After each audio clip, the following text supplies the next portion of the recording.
আমার নাম প্রকৃতি আর আমার নাম প্রার্থনা। আমাদের মা আমাদেরকে একটা কবিতা শিখিয়েছেন স্বাধীনতার 50 বছর পূর্তি উপলক্ষে। কবিতাটা লিখেছেন শামসুর রাহমান। তোমাকে পাওয়ার জন্যে হে স্বাধীনতা, তোমাকে পাওয়ার জন্যে আর কতবার ভাসতে হবে রক্তগঙ্গায়, আর কতবার দেখতে হবে খান্ডব দাহন।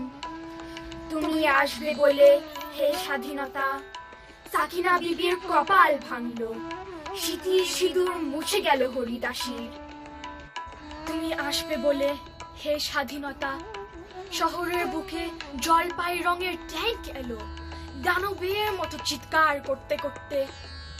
তুমি আসবে বলে হে স্বাধীনতা, ছাত্রাবাস বস্তি উজাড় হলো, রিকয়েললেস রাইফেল আর মেশিন গান খই ফটালো যত্র তত্র। তুমি আসবে বলে